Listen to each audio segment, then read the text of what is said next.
Police स्टेशनला आज दिनांक 6/3/2026 रोजी सामान्य रुग्णालय खामगाव इथून एक मेडिकल मेमो प्राप्त झालेला होता.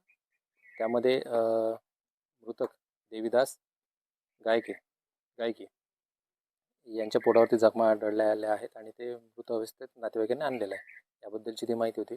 मिळालेल्या माहितीवरून हॉस्पिटलला जाऊन त्या ठिकाणी मृतदेहाची पाहणी केली आणि जे सोबतचे नातेवाईक होते त्यांना विचारपूस केली आणि विचारपूस करून मृतकाची आई सौ ललिता महादेव गायकी यांनी जी तोंडी रिपोर्ट दिली त्यावरून मृतकाचा भाऊ मंगेश महादेव गायके याच्याविरुद्ध गुन्हा दाखल केलेला आहे.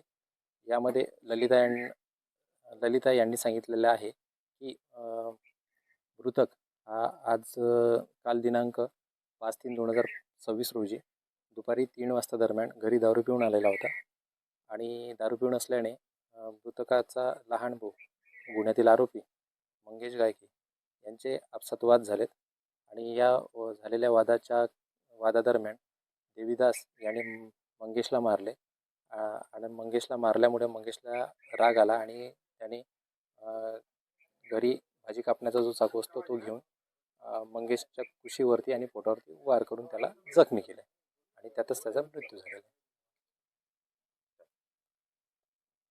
माहिती मिळाल्यानंतर घटनास्थळी येऊन घटनास्थळाची पाहणी केली आणि त्यानंतर आरोपीचा शोध घेऊन आरोपीला ताब्यात घेतलेला आहे आणि पुढील तपास मान्य पोलीस अधीक्षक साहेब निलेश तांबे साहेब, अपर पोलीस अधीक्षक श्री श्रेणिक लोढा साहेब आणि उपविभागीय पोलीस अधिकारी श्री पाटील साहेब यांच्या मार्गदर्शनाखाली आम्ही पुढील तपास करीत आहोत.